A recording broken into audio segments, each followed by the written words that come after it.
Test for you.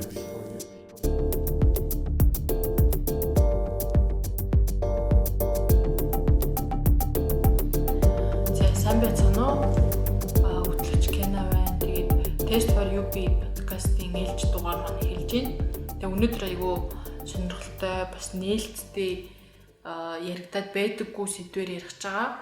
Бас яг одоо секси өмнө ч юм уу секси үеэр яг энэ гей бисексуал залуучууд юу тохиолддгийг бас мэдмээр юм юу вэ ч юм уу тий анхааруулжтай юм юу вэ ч юм уу тиймэрхүү юмар ярих гэж байгаа. Тэгээд яг энэ олон нийтийн төлөөлөл болсон хүнийг урьж оролцуулсан байгаа. За сайн байна уу? Сайн байна уу? Тэгээ ерөнхийдөө бол би ингээд одоо LGBT хүний эрхээр ажилладаг гэсэн нэг гей бисексуал олон нийтийн бэлгийн амьдралын талаар сайн мэдэхгүй. Тэгэхээр жүлөөдөө асуугаад явчих шүү. Тэгэхээр би их чөлөөтэй хүн байгаа. За тэг манай сонсогч нар бас санаад зовоод энэ тэндээс асууж чаддаггүй бол манайх руу имэйл явуулаарай. Тэгээ подкастын яг тайлбар хэсэгт нь биччихэн тэрүүн рүү ороод асууж болно шүү. За тэг хамгийн түрүүнд одоо яг өөрийн чинь туршлагын талаар асууя. Тэгээд яг хэдэн наснда яг юм бэлгийн амьдралын талаар их зүйлсэн бэ ч юм уу нэг тийм мэдрэмж өгдөг шүү дээ. Зарим хүмүүс нойтон зүтлээд ч юм уу. Зарим нь одоо мэдгүй шууд кино үзэж байгаад ойлгодог ч юм уу тэгдэж штэ. За би тэгтээ ерөөсөө нойтон зүудэлж байгаа. Нэрнгэс. Эсвэл зүудэлж байсан байж магадгүй гэхдээ тэрийг зүгээр мэдэхгүй өнгөрөөцөн байж магадгүй хаа. Ерөөсөө нойтон зүудэлж байгаагүй заяа. Нойтон зүудний талаар ярихад. Тэгээд яг бэлгийн амьдралын талаар хизээ хэрэгцүүлж бодож эхэлсэн бэ гэхлээр 13 настай та юм уу? 13 мөрөвтэй таасаа бодож эхэлсэн. Тэг яг бэлгийн хавталд орсон гэх юм бол 15 настай да. Тэгээд анх удаа бас тавьж үзсэн гэх юм бол 15 настай да. Тэгээ 13 настайгаас ингээл манай ангийн өвгүүд бүгдээрээ нэгнийхээ гэрт нийлж сууж байгаа л бүгдээрээ гар хангалаа хийж мэгэл хамт хоёр сууж мэж байгаа л. Тэгээ би ерөөс чадахгүй нэгдүгээрт ичээд хоёрдугаарт ичээгөө байсан ч гэсэн тавьж чадахгүй тэгээд яг 50 гэж одоо юу гэдэг юм болоо гэл. Тэгэл тэрнээс хойшоо оролтоол байсан гэсэн чи 15 настай анх удаа бэлгийн хавталд орох үедээ тавьж үзчихсэн. Тэгэл тэрнээс хойш ер нь бэлгийн амьдралыг ойлгож эхлэв. Тэгэл тэрнээс хойшоо бэлгийн амьдрал нь юм байт юм байна. Зөвхөн эн чин зүгээр л нэг юм penetration орж гардаг сексээс илүү амар өргөн ойлголттой амар өргөн хүрээтэй юм байт юм гэдгийг мэдчих эхэлсэн гэх юм уу? Тэгээд яг ингээл 50 гэл анх удаа ингээд тавьсан мэдрэмж амар өөр өд штэ. Тэрийг яг ингээд дүрслэх юм бол ямар байсан бэ? За би бүр юу ч бодоагүй яг анх удаа тавьчаад the fuck гэж одоо тэгээд хүүшээ 50 гэдэг чинь өөр ийм юм байдаг гэсэн юм уу? Тэгэл одоо тэр манай ангийн хүмүүс бүр ингээд үхчихгээл тэгэл гар хангалаа хийгээд идэм биш тэгэл бид нэр ингээд гар хангалаа хийгээд тэнгуүтэ өдөрт 2 3 4 5 удаа хийдэг мэддэг гэл завсарлагаанаар 0 орж марч хүртэл ингээд дөнгөж нөгөө 50 сурж байгаа шүү дээ. Тэнгуүтэ тэр нь бүр амар гойсон нэгдэл ингээд хүүхд үед чинь нэг чин юмд ингээд дурлахаар ингээд тэрийг хайж чаддгүй ингээд байнга ингээд нэг шин тоглоом авангуудаа өдөржингөө тэрэнгүүрээ тоглодог шиг яг нэг 50-аад сурсан чинь бүр манай ангийнхан бүр завсарлагаанаар хүртэл гарч гар хангалаа моглоо хийдэг гэл. Тэгээ би яг тавих үедээ яагаад тэд нарыг тэгж амар донтсон байсныг нь яг ойлгосон. Тэгэл алсан да. Йоо. Харин нэг та нарын болохоор ерөөдөө ингэж тавьж байгаа нь аюу ойлгомжтой юм шүү дээ. Би одоо яг бусад эмэгтэйчүүдийн мэдгүй л дээ. Манайхан бол ч ойлгодгүй юм шиг лээ. Бас ойлгохлоо амар удаж мудаад байдаг ч юм амар өөр. За тэгээд одоо яг ингээл 15 наснаас хойш одоо аюу олон жил ингээд өнгөрлөө шүү дээ. Олон жил сексэлийг. Харин тий олон жил ингээд сексийн гот ингээд яг юу илүү ойлгоод одоо юу гэдэг сексийн тухайд илүү их сурсан зүйл ч юм уу ойлгосон зүйл нь юу вэ? Яа на юу ч ойлгоогүй шүү дээ. Харин л дээ. Би миний хувьд сексийн талаар ихэнх хүмүүсийнхээс ч юм уу эсвэл зарим хүмүүсийнхээс шал өөр ойлголттой байдаг. Хүмүүс ингээл зөвхөн хайртай хүмүүстэй гэж юм уу те. Эсвэл сексийг айгу ховор нандин хийх ёстой мостой ч юм уу тэгдэг. Би болохоор зүгээр л секс бол зүгээр л одоо өглөө босоод кофе уудаг ч юм уу эсвэл нэг юм хабитны нэг төрөл шиг байлгаж болно гэж боддог. Гэхдээ яг хөө тийм амар замбраагүй биш л те. Тэгээд зүгээр миний ойлгосон зүйл гэхээр бисээ юу ярих гэж байлаа. Тийм. Ойлгосон зүйл гэхээр юу юм бэ? Секс ерөөсө хийж болно, хинтээс хизээж хаанч ерөөсө хийж болно. Гэхдээ хамгийн гол нь зүгээр яг safe sex буюу аюулгүй бэлгийн хавтлыг хамгийн түрүүнд эрхэмлэх хэрэгтэй юм лээ. Эсвэл зөндөө олон одоо fetish ч юм уу те сексийн төрлүүд, байрлалууд олуулаа хийж болно, хоёулаа хийж болно. Юу ч үгүй тийм бүх төрлийн сексийг хийж болно. Гэхдээ хамгийн түрүүнд заавал safe sex гэдгийг заавал баримталж авах хэрэгтэй. Бэлгэвчээж болно. Одоо орчин үед PrEP байна. Тэгэл өөр хамгаалах хэрэгслүүд зөндөө байна. Амны хаалт хүртэл байна. Тэг яг секс хийх үедээ хамгийн түрүүнд заавал хамгаалалттай байх ёстой гэдгийг ойлгосон гэх юм уу. Тэг тэр нь өөрийгөө хамгаална нэгдүгээр, хоёрдугаарт нөгөө бусад хамтрагчтай бас хамгаална. Зөвхөн өөрийгөө хамгаалахын тулд гэж бас бодож болохгүй байх гэж бодож байна. Тэгээ энэ талаар өмнөх яг подкастууд дэлгэрэнгүй ярьсан. Тэгээд энэ ойлголтод яг хүрэхэд ийм чухал мөч байсан уу? Одоо мэдгүй одоо иймхүү мэдээлэл авах жоохон ичмэр санагддаг үе бас байдэн шүү дээ. Ингээл бэлгүүч ингээл ярихаар айж хичээл гаргаж ирэхээр ингээл нэг одоо юу гэдэг октоодын үед бол тэ амар сурцтай энтер гэл нэг амар шолоод шүү дээ. Ерөнхийдөө бол тийм юм байсан уу? Би амар азтай хүн. Угаасаа дөнгөж яг бэлгийн амьдралд ингээл ороод эхэлж явах үед надад мэдээлэл авах сувгууд нь амар нээлттэй байсан. Миний хийж байгаа ажлаас шалтгаалаад надад хамгаалах хэрэгслүүдийг бүгдээрээ байжсэн. Бүгднийг яаж хэрэглэх вэ? Хизээ ямар одоо бэлгийн замаар дамжихалтаар бас яаж хэрэглэх вэ гэдгийг яг мэдэх ингээд тохиолн надад ингээд бүрдсэн байсан гэх юм уу. Тэгэхээр надад бол яг одоо нэг тийм мөчөл байгаагүй. Угаасаа анханасаа л бэлгийн амьдралд орж ирэхэд ингээл ямар тач хамгаалалтаа заавал хамгаалалтаа байх хэрэгтэй юм ч юм уу те. Бэлгийн замаар дамжихалтаар ингээл Монголд ялангуяа залуучуудын дунд яг манай олон нийтийн дунд айгүй их байгаа юм байна шүү гэдэг мэдээллийг шууд төрүүлээ авчихсан учраас ямар азтайгаар орж ирсэн. Энд дэр нөгөө юм ойр дотны ч юм уу нэг ажиллаж исэн хүний тохиолдол байгаа юу гэдэг амар энгийн бага. Тэр танил маань яг заггүйдэн тэгээд бас тийм бүү хоёр өвчнийг ингээд нэг зэрэг тэр нэг хүнээс юм уугүй юм уу тэр нь бол мэдэхгүй нэг зэрэг авсан байсан. Тэгээд тэр нь амар зовоортой. Тэгээд ятчихт ингээд манька болохоор ерөөсө бүрэн имжлүүлдэг заяа. Бүрэн имжлүүлдэггүй тэгээд дандаа ингээд сквал шууд имлэг орохгүйгээр өөрөө имэн самангаас янз бүр юм хэрэглэж мэрлээд тэгээд тэнгуү тэр нь тагчдаг. Тэгэл байж байгаа л дахиад тэгчлээ гэл амар ихгүй гэдэг тэгэхгүй. Тэгээд яг тэрнээс надад нэг дон гэд нэг юм төржсэн байж магадгүй гэж бодож байна. Гэхдээ яг бол тийм биш. Зүгээр тэр кейсийг ярихад тэр бүр амар зовлонтой байсан байхгүй. Тэгэл ялангуяа заггүйдэн ч амар ингээл бүр имжлэхгүй бол дахиад тагчаад идэг тэнгүүд манчин дахиад нөгөө яцчих гэл. Яг тэр үйл бодогч чинь өөр юм бол. За тэгээ ер нь л ингээд хийчдээм байж гэж бодоход одоо яг хоорондоо одоо зөвшөлдсөх хэсэг нь яг ямар хуу байдаг вэ? Одоо нэг тийм юу гэдэг гей калчур гэдэг тийм дүрэн мөрөн байдаг. Одоо юу гэдэг гей за өөрийгөө гейгээ мэдчихлээ тий. Тэгэл орж ирээ нэг залуу таалагдаад байдаг. Яаж илэрхийлдэг? Нэг тийм тусаа үг мөг байдгүй код ч юм. Юу зааж гараа сексийн өмнөх нөгөө юун дээр ярьж гин үү? Тийм. Хамгаалалт хэрэглэх үгүй гэдгийг тохирдог байж юм уу? Үгүй бүр тэрний өмнөх. Яаж танилцах вэ гэж үү? Тийм. Одоо яаж одоо секс хиймээр байгаагаа илэрхийлмээр юм ч юм уу? Мэдхгүй яана. Тим гей калчрууд байд юм болоо. Нөгөө гар мар байхдаа нэг юм долоор хурмуугаар алгыг ингэж илж мэлээд идэв шүү дээ. Тэгэхээр тэр яг гей калчрч шүү дээ. Шууд сексийг юм хэмээр байгаагаа илэрхийлнэ гэхээр үгүй баха. Гэхдээ сквал миний туршлагаас хэрвээ шууд тэр үнтэй секс хэмээр ч юм уу сквал дотны харилцаанд ормоос нэгдэх юм бол шууд очиж чадахгүй зөө ийзэж очдгоо дандаа Instagram сквал Facebook хаяг сквал шууд тэр хүн ойрхон байж юм шууд Grindr-аа нэ. За энэ бачка Grindr дээр ойрхон байна уу үгүй гэдгийг харна. Тэр Grindr дээр байх юм бол одоо тэр профайл дээр нөгөө нэг юм юу гэдэм аа тап байт юм аа, нэг галны зурагтай. Тэр нэг хот мотл гэж байгаа учиртай юм шиг байна. Тэрийг дарж флирт хийж болно. Шууд очоод бол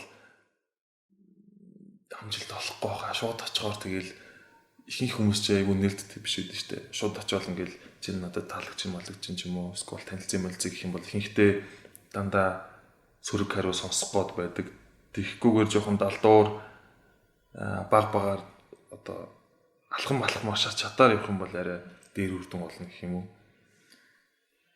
За тэгэхээр Grindr яриад заяа. Одоо Grindr чинь бүр амар том ингээд бүр аппликейшн байгаа шүү дээ. Ингээд дэлхийн нийтээр гей бисексуал залуучууд транс охидос ашигладаг тийм. Одоо яг нэг хүүс хамаагүй болсон. Хамаагүй болсон. Саяхнаас тийш 4 жил өмнө. Тэгээд тэр амар сонирхолтой санагдаад тийм дотор нь ингээд амар олон жижиг дүрмүүд идэв шүү дээ. Тэгээд яг анх Grindr үүсгэж хаад нэг тийм анхааруулжтай юм байгаа юу? Монголд одоо яг ямар идэв? Бага анх нэгээд нөгөө профайлаа өөрөө ингээд сет хийдэг одоо ингээд яадаг гэдэг үлээ. Өөрөө тохируулдаг хэсэг байгаа зөө. Тэрэн дээр нь бүх мэдээллүүдээ биччихвэл амар амар байдаг. Жишээ нь би нэг Grindr-аар нэг хүн лөө таалагдж байгаа хүн лөө оронгуут ингээд доороош нь дээш нь swipe хийдэг байхгүй юу. Тэнгүү заримийнх нь ингээд юу ч байхгүй. Тэгээ юу ч байхгүй зурагчгүй хүн л бол хизээч хинч чам руу юу ч бичихгүй. Чи хүмүүсөө бичсэн чинь чам руу хүн юм бичихгүй ч юм уу. Тэнгүүд эхнээс нь ингээд нас тэгээд хүсвэл өндөр жингээ хийж болно. Тэгээд арсны өнг ямархуу төрлийн харилцаа сонирхож байгаа, дейт сонирхож байгаа эсвэл шууд одоо фан гэсэн байдаг. Фан гэдэг нь болохоор ерөн секс гэсэн үг л дээ. Grindr дээр Grindr-ийн амар хиллүүд байгаа бас. Тэгээд тэр хиллүүдийг зүгээр нэг Google-тэд ороод харцхад бол гимгүүл ах. Ингээ хүмүүсийн бичсэн гочууд ингээл одоо юу хайж яах гэх юм бол удаас чинь фан гэх юм бол заажгаар фан гэхээр юу лээ ч юм уу эргэлцэхгүйгээр шууд тэр хиллүүдийн жоохон мэдчихвэл зүгээр. Тэгээд тэр яг settings дээр өөрийнхөө профайлыг тохируулад тэгээд яг юу хүсэж байгаа, яаж байгаа, ямар хүн хайж байгаа, шинжилгээнд сүүлд хизээ хамрагдсан огноо ч юм уу эсвэл HIV-ийнхаа статусыг хүртэл бичиж болдог. Negative эсвэл positive. Тэгээд negative on prep гэдэг prep гэж байгаа negative ч юм уу. Тэр бүх зүйлүүдэд тохируулчих юм бол яг одоо чамд тохирсон хүнийг тэр хүн чамааг болох чи өөр хүнийг болоход бас яг амар болцдог. Тэгэхгүйгээр ингээд ямар ч мэдээлэлгүй профайл авах юм бол чам руу хэмж бичихгүй чи хүн лөө бичсэн чамааг нэг тоож бичихгүй л болов гэж бодож байна. Тэгээ зураг оруулчвал юу нэг амар. Гэхдээ яг хуу зураг оруулахгүй хүмүүсийн л дуралтай. Гэхдээ одоо жишээ нь би өөрийнхөө зургийг оруулсан байж байгаад өөр нэг хүн лөө ингээд таг харанхуй хүн лөө бичихэр яг цаана ямар ч хүн байгаа. Эсвэл зураг явуулчаа чингүүд ингээд шал танихгүй хүний зураг мөрийг явуулсан тохиолдол зөндөө шүү дээ. Тэгээ ер нь хэр их хүмүүс зураг тавьсан байх уу? Байхгүй дээ, бараг байхгүй шүү дээ. За нэг 100 хүн байлаа гэж үзэхэд нэг 5-аас 10 хүн зураг тавьсан байвал их юм. Тэгэл бус нь бүгд шал өөр зураг мөргөтэй, өөр нэртэй мэдээллүүд нь зарим нь худлаа. Гэхдээ яг нөө юу хайж байгаа мэдээллүүд нь ихэнх нь үнэн байдаг л да. Тэгээ тэрийг харчаар ямар идэв. Харин би нэг хальт нээж үзчихсэн л та. Гэхдээ би өөрийнхөө зургийг тавьсан. Хинч над руу бичээгүй. Угаасаа яах гэж бичвэдээ би зүгээр л дотор нь ямар идэв бол хэл үзчихсэн. Тэгээд одоо яг за Grindr-аар авахгүй болоод уулзлаа. Тэнгууд одоо яг шатчт нь ямар хөө байх вэ? Харилчтэй. Яг нь ихвчлэн л тэг хүн болно л өөр зарим нь Instagram-аар ингээл чадлцаад болчих тий. Ихвчлэн хүүк авчтэй ер нь тэгэл шууд чатлал эхлээл хоёр биендээ таалагдах юм бол тэгэл ихэнхдээ Grindr ер нь бол одоо болцоо найз нөхөд networking зориулсан аппликейшн угаасаа биш. Угаасаа л hook up зориулсан аппликейшн. Тэнгүүт одоо алхмууд гэх юм бол эхлээд танилцсан тэгээд зургаа солилцох гэдэг нь амар төвхтэй ихэнх хүмүүс ер нь явуулахгүй би амар discreet нууц байдаг гэл. Тэгээд таалагдах юм бол уулзна. Уулзахаасаа өмнө харин яг ямар төрлийн секс хаана хийх вэ мэх вэ одоо бүр юу хүртэл байдаг үлцэн. Хаана уулзах уу, манад уулзах уу, танад эсвэл кофе шоп гэдэг сонголтууд хүртэл шууд угаас өөрийнхөө профайл дээр байдаг. Тэгэл ихэнх хүмүүс уулзаал бавлцдаг л байх та. Миний туршлагаас бол Grindr дээр өчнөө олон жил байлаа. Монголд ч байлаа, гадаадд ч байлаа гэх шиг. Тэгэнгүүт дандаа л угаасаа бавлцхал зорилготой хүмүүс үүдэж тэгэл бие биендээ таалагдах юм бол бавлцаал. Тэндээс ихэнх нь нэг ийм ганцхан таалагдсан хүнээ олоод тэгээд тэрнтэйгээ зөвхөн сексийн партнер байх зорилготой хүмүүс айгүй их үүдэг. Тэгэл нэг таалагддаг хүн олчих юм бол Grindr устгал тэгээд тэрнтэйгээ жоохон байж байгаа л уудаж бодол бүтсэн нэг л бүр амар сонирхолтой ачаач юм болоо л идэв. Миний хувьд л одоо Grindr дээр байхгүй. Одоо тэгэл үнэхээр одоо секс хэмэргүй ингээд хайраа олмоор нь үл яах вэ? Тэгэж хайраа олмоор нь гэж Grindr дээр бичгүү зарим хүмүүс. Бичин гэхдээ бүтэхгүй дээ. Олдохгүй Grindr шиг хэзээч хайр хаана гэж яг хав ганц нэг ховор тохиолдол байдаг л байна л та. Тэгтээ би бол яг тийм хүмүүст нэг зөвлөгөө өгдөг заяа найзуудтай ч юм уу. Яг хайраа олмоор байгаад одоо нэг удаан хугацааны relationship хайж байгаа бол Grindr ороод ирэхгүй, Instagram ороод ирэхгүй, Facebook ороод ер нь ийм social network руу ерөөсөө шахаагаад ирэхгүй зүгээр гатгшаа гар анги газруудаар яв. Тэгээд LGBT олон нийтийн янз бүрийн activity-нууд руу бүгдэн л яв. Тэгээд ингээд амьд харилцаан дээрээс олдсон хайр руу гоё үүдэг гэх юм уу. Тэгээд энэ олдхон ч гэсэн айгүй юу гэдэг илбэг үүдэг. Зүгээр одоо social network дээр ороод хайр маяр хайж ийн гэлтэх юм бол нэг болтохгүй ер нь л явахгүй дээ. Зүгээр үнэхээр удаан хугацааны хүн хайж байгаа бол гатгшаа гараад явсан дэр. Эсвэл найзуудтай ингээд нүрээр ингээд би бинийг харалтцж ингэж яа тийм аа. Нэг юм нандин юм болдог гэх юм уу. Тэгхгүйгээр ингээд чаталж матлал. Эсвэл ялангуяа Grindr-аас бол удаан хугацааны харилцаа болно гэж байхчгүй. За байхгүй юм биш үү? Байж магадгүй л дээ. Гэхдээ ер нь л байхгүй шүү. Ховор юм байна. Тийм. За тэгээд одоо буцаад бавган руу ороход одоо ингээл яг хийх гээл орсон ч амар бичээд яг анх бол ихэл ахaltaа тийм яг яахаа мэдхгүй өмдөө шутлах юм уу тийм зэрэг шутлах гэж хэлэх юм уу яад тийм яг тэр өрөөнд нэг жоохон ингээл эвгүй байдал үүсчихдээ шүү дээ чивчмэг байна тэрнээс яаж гардгийг ямар хуу ингээл эвгүй юмнууд болтیں۔ Тий чам тийм юм болж ирсэн үү? Би ер нь дандаа болдсон шүү дээ. Би нэг төрүүлж алах юм ихтэй амар муу юм төлөө төмс гарахгүй тэгэл гэрэлтэй өрөөнд би л юу ч хийж чаддаггүй за. Ялангуяа анх танилцсан хүнтэй яг удаан хугацаанд байсан бол хамаагүй л дээ. Анх танилцсан хүнтэй ингээд гэрэлтэй би биенийхээ нүд рүү нь харчих юм бол шууд нүур улаагаад юу ч хийж чадахгүй болсон зэ юм. За хоёлаа 1 2 3 гэх зэрэг өмдөө тайлаа гэлтэй юу вэ? Юус тэгэж болохгүй. Тэгэнгүүт би нэгдүгээр дүрэн бол за дүрмж явах те. Заавал гэрлийг бүр тасарахгүй болно. Унтрaan эсвэл амар бүдэг гэрэл гэдэг унтлахны өрөөнд байлаа гэхэд унтлахны өрөөнийхөө гэрлийг унтраагаад бүр коридорын 0-ын гэрэл хасаагаад унтлахныхаа өрөөний хаалгыг хангууд нэг бүтгэхийн гэрэл мэрэл орж ирдэг. Тиймэрхүү орчин бүрдүүлдэг. Хоёрдугаарт хамтрагчаа жоохон хүлээдэг гэх юм уу? Хамтрагчаа төрүүлж эхлэхийг жоохон хүлээдэг. За тэр бүтэхгүй бол өөрөө хурж эхлэн шууд бол учруу секс хийх гэлтэй гэдэг чинь жоохон амар байт юм а. Тэгэнгүүт ялангуяа анх танилцсан хүнтэй ерөөсөө бүтэхгүй баха зүгээр ядаж нэг жоохон кадл мадл хийгээд ингээд бие биенд нь хальталт эхлээд нэг гаранд нь хүрдэг ч юм уу тэгээ хөлөнд нь хүрдэг ч юм уу чихмхийн оролддог моролдог нэг тэгж нэг баг багаар жоохон ихлүүлвэл эсвэл зарим хүмүүс бүр амар сурцтай байдаг шүү дээ зөвл уулзъя учраа гээл тэгэл анх удаа уулзсан гот шууд угаасаа ингээд гэрт нь очингууд ингээд хувцас тайлцсан ч байж тийм үү те эсвэл гэрлүүн ингээд яваал оронгууд усуух уу гээл за хамгийн ихэнд нэг усуух уу гээл дандаа төрн тэгдэм юм миний уулзч байсан хүмүүс за тэгээ усуу ингүүд ус уучаал тэгэл шууд унтлын өрлөө шууд агуулж аваа шууд өөрөө эхлээл шууд үнсээл тэгэл хувцсандар монор тайлал тийм хүмүүс ер нь амар амар байдаг зэрэг тэггүй над шиг өөр шигээ бачгаад тарчих юм бол баг ингээд секс хийх гэж болцтой ингээд ширтэж мөртэж хомо ярьж байсан сүулдэ бантаа тэгээд нөгөө хамаг хорны юм бүр байхгүй болоо за ингэсгээд хардаг юм уу дөө гэж яа тиймэрхүү л л дээ шүү дээ.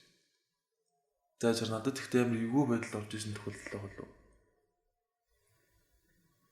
байхгүй дандаа л яаж хийж байгаа л болох ч тий. Дандаа л миний уудч ирсэн хүмүүс ер нь айгу санаачлахтай хүмүүс байсан юм дөө. Гэтэ бас нарснаас айгу шалтгаална шүү дээ. Одоо ингээд би жишээ нь 25 та миний уудч жоохон 30 та байх юм бол ингээд арай ахмад хүмүүс болж шүү дээ. Тэнгүүт ахмад хүмүүс ер нь төрүүлж янз бүрийн ихлүүлэх нь айгу илбэг гэдэг.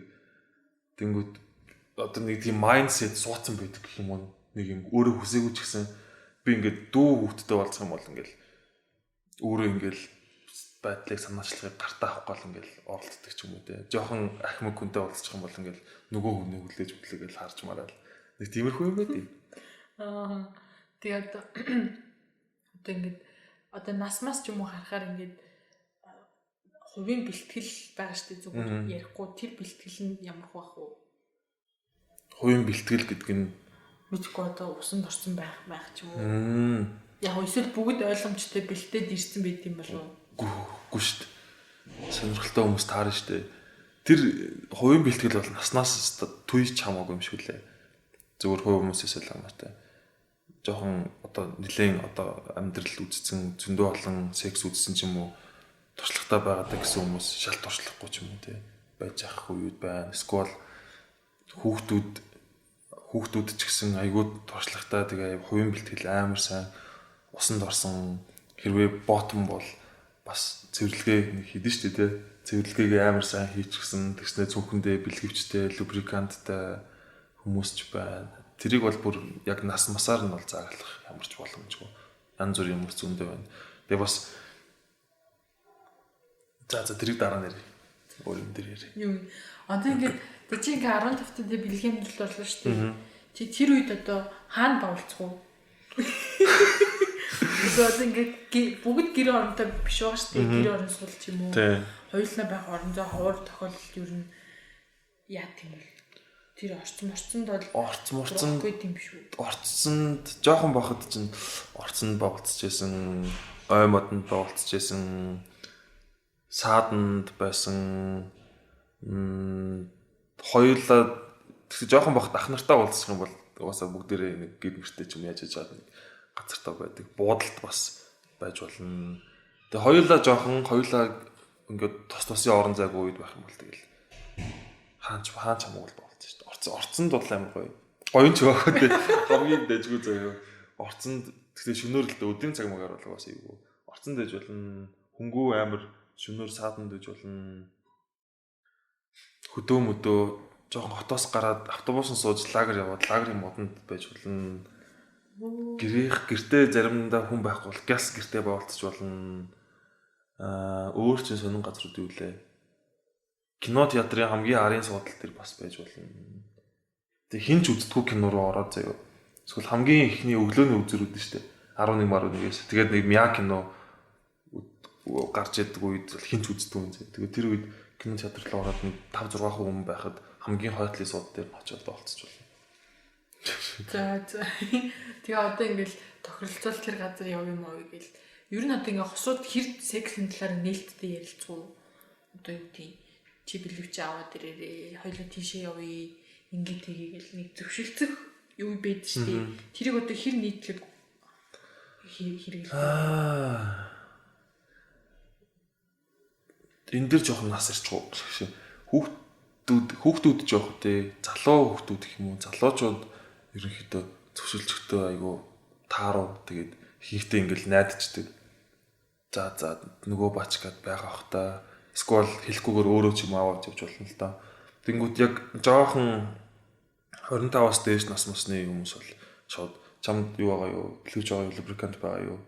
Байгаал авчаараа байхгүй бол би авчиж гэдэг юм шууд тгий ярьчтэй. Залуу хүмүүс л харин тэрэн дээр жоохон алдчих гад гэдэг юм шиг байдаг шүү дээ. Тэгээ ихэнхдээ би бол ихэнхдээ өөрөө авчдаг. Сквал зүгээр байж идэг гэх юм. Уг бүр байхгүй тохиолдолд чамд байгаа юу заавал хэрэглэх хэрэгтэй гэдгийг хэлж яадаг. Тэн дээр ч нугаас л уулын зэн дээр бол үнгүүл байж. Тийм үнгүүл байж. Кармал явчихдаг. Сквал гадуур одоо бүр амар зүгээр л эмис ам манд хүртэл лубрикант зардаг юм биш үү? Усан суурмартай. Тэгээ бэлгэвч бол зүгээр захын түүцнээс л болдог шүү дээ. Үнгүү авъяг үл зэм дээр байгаа ханзуу манзуу ангийн баарууд дээр байгаа бэлгэвчээ зүүсэн мэдтэй ч юм уу. Сквал лубриканта ахиухан хэрэглээрээ өвдөж гин үү? Тухтай нөө хөлн жилж гин үү? Мэлж гин үү? Тийм л юм биш үү? Сквал яг сексийн дундуур одоо. Сексийн дундуур юм яриад хаар тэнийг би бас сексийн дундуур ингээд яг нөгөө хүнийх нь өдрөн ширтэж ирж чаддгүй. өдрөө ингээ ширтчих юм шууд далтчаад тэг нэг өөртөө итгэлгүй байдал юм уу юу юм мэдэхгүй өдрөө ширтчихээр ингээ далтчаад тэг удаанч над руу ингээ ширтээд авсан гэдэг юм бол шууд ингээ жоохон буугаал явчихдаг.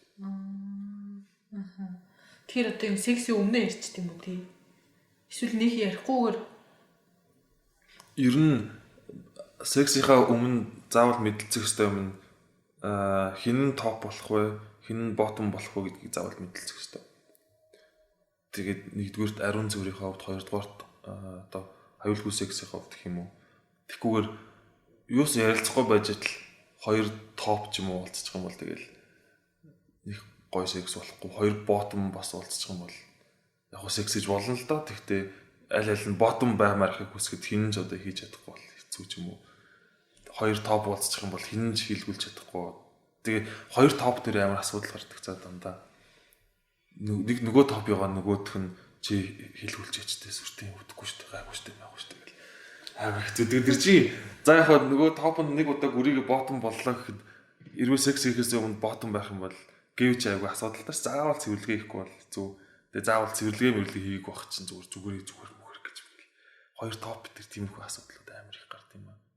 Тэгээ бас нэг асуудал гардаг. Oral sex дээр гардаг. Аман секс дээр нөгөө хамгаалалт амар хэцүү болчтой. Тэгээ аман секс ирчихсэн нөгөө янз бүрийн бэлгийн замаар дамж халдвар чинь дамждээ шүү дээ. Тэгэнгүүт хамгаалалтын гэхээр одоо бэлгэвчтэй гөхөлтөө биш.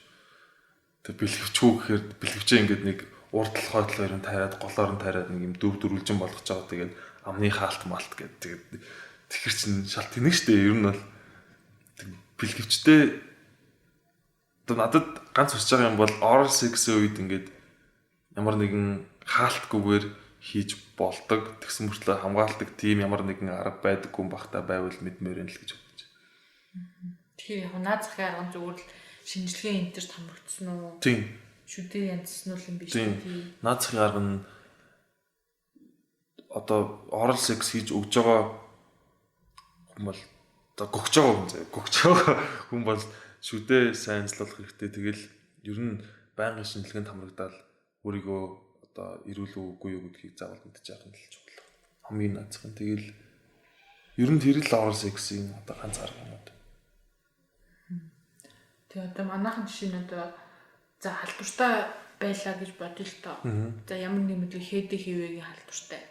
Гэхдээ ийм ууж байгаа. Тэр тохиолдолд яг одоо юу гэдэг таалагддаг секс хийх гэдэг янз бүрийн асуудал гардаг л хата тийм бас ингээл халдчих واخ гэж боддог ч юм уу. Нэг халдвартай амьдарч байгаа хүний үүднээс бодоход тэр нь л их хэцүү юм шиг л шүү дээ. Одоо өөрийнхөө халдварыг хин нэгэнд талдаачгүй дээ гэж байнга ингэж сэтгэл зовноотой явж байдаг. Тэгэл хүссэн үнтэйгээ уулзахад хэцүү. Гэтэ яг сүүлийн үед нөгөө юу тэнцөө юу гэд одоо нөгөө хэд их хэвийн вирусын ачаал нь бага бах юм бол тэр нь өөр хүмүүс тараагдахгүй болчдөг. Тэгээд хэд их хэвийн вирусын ачаалыг гээд тиг болтол нь тэглээд бүр ингээд одоо тэр CD4 гэдэг нөгөө дархлааны эс нь өсчих юм бол нөгөө хамтрагчтайгаа одоо бэлгэвчгүй бэлгийн хавталд орсон ч гэсэн тэр нь нөгөө хүнд тараагдахгүй байх боломжтой болсон шүү дээ шинжлэх ухаанаар. Тэгэхээр яг тэгтээ яг тийм болтлоо имээ уугаад явцсан хүмүүс нь хэр олон байдгийг үгүй гэдгийг би сайн мэдэхгүй л дээ.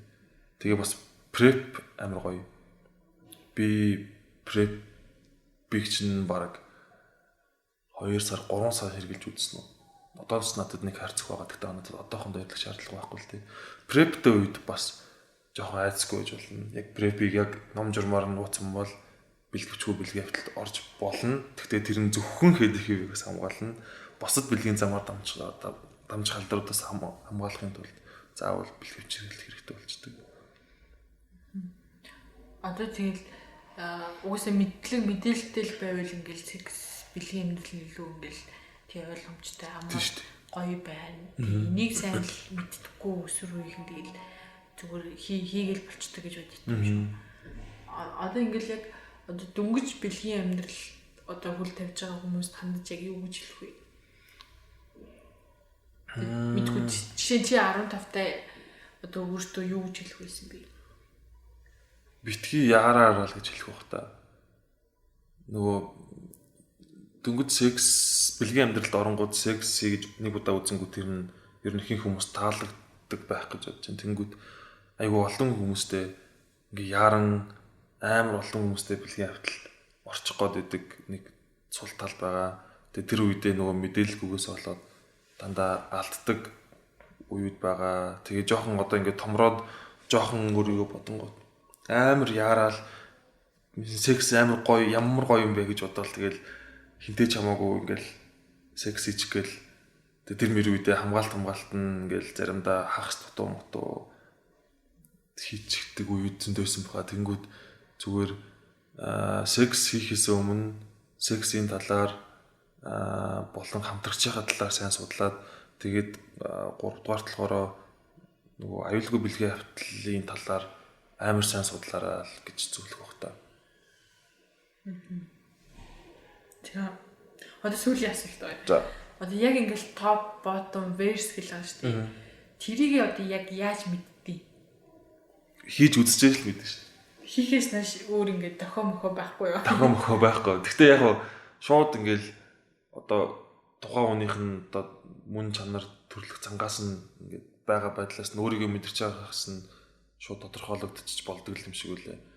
Ялангуяа ботмууд дээр бол тийм шиг үлээ ингээл угаасаа ингээл топ болол өөр хэрэгтэй хүнийг ингээд өөр хэрэгтэй юм лөө хийн гэх ерөөсөө буудаггүй анханасаа хийж үзээгүйсэн ч гэсэн за би ерөөсөө л ботом гэж бодсон. Тэгэл гэхдээ тэр нь бас заримдаа алддаг тохиолдол байдаг зэрэг. Амар маа нэг бас нэг танил байгаа. Ингээд би угаасаа л ботом гэж явж байгаад тэгээд нэг хүн дээр ялтчгүй топ болох шаардлага гараад тэгээд топ орс хийсэн чинь тэр нь бүр амар таалагдаад тэгээд одоо бүр ингээд бүр ботом байж чадхаагаад бүр ингээд улаан топ болцсон. Би ерөөсөө топ байсан юм ингээл тэгээд ихэнх хүмүүс тэр ерөөсөө хамгийн анхны секс микс дээр нь л баг харагдах байх та. Хамгийн анхны секс дээр хийлгүүлээд үзсэн чинь тэр нь гоё нөө тэгвэл өөрийгөө ботом гэж бас шууд бодж болохгүй. Нэг хийж үзнэ, нэг хийлгүүлж үзнэ. Айл айл нь таалагдчих юм бол verse байж болно. Эсвэл хийлгүүлж чадахгүй байнга өвдөл ямар ч таашаал байхгүй бол тэгвэл топороо байж болно. Тэг би бас хүмүүсийг амар шууд ингээл топ bottom verse гэл амар хайрцаглахдаггүй байгаас гэж үзтiin юм. Ингээ бүгдийг чаддаг болчихвол амар. Ер нь олон ч хүн дээр олон ч хүн ингээд олдон хин чашаа хинтээс секс гэж болно л гэсэн үг шүү дээ. Дан топ байх юм бол амар таалагдж байгаа хүн чинь бас топ байх юм бол тэгэл секс юм болтгүй ч юм уу те. Эсвэл тийм хүмүүсүүд нэрээ бие биендээ амар хайртай мөртлөө секс нь тохироогүй тэгээс алчихсан.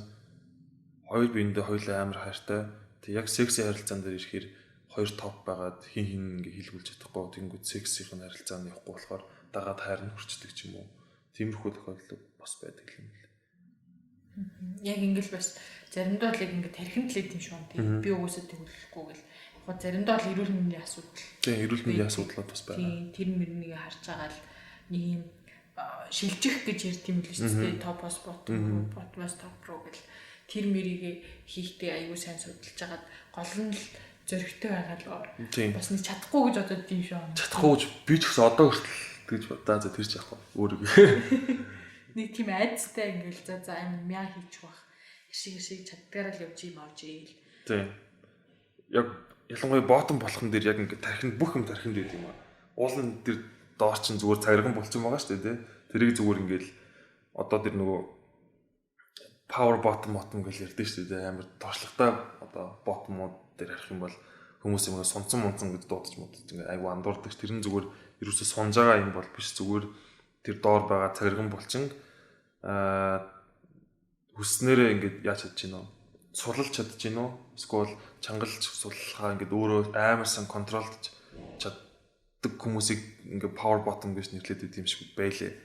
Тэнгүүд яг бүх юм тархинд тэгэж ингээд өөрөө би ингээд угаасаа хийж bottom болтгоо bottom болохоор өвддөг гэл ингээд бие ингээд чангалаад автасан өвдөн тэнгүүд ингээд одоо дээдлээсээ өдөрдаад нэг сул мол ч юм уу те надад нэг хүн зааж өгч ирсэн. Би нэг bottom болчихсон байхгүй. Тэгээд чи ингээд догийн стайлаар гэж хэлсэн баха. Чиний ард чи ингээд яг чиний ингээд амар хүсдэг мөрөөдлийг чинь залуу байна гэд төсөөл гэж хэлжсэн байхгүй. Тэр нь угаасаа л миний мөрөөдлийн хүсдэг хүн байсан л та. 3 удаа секссэн тааж.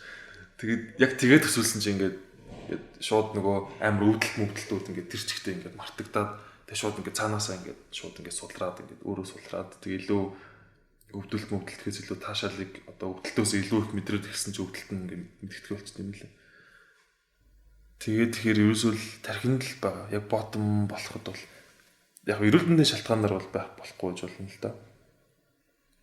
Гэхдээ тэр зүгээр ямар ч сунсан юм бол ерөөсөө байхгүй зүгээр л тэр нэг булчингаал аягүй сайн мэдрээ сурцсан багтал болдог юм шиг лээ.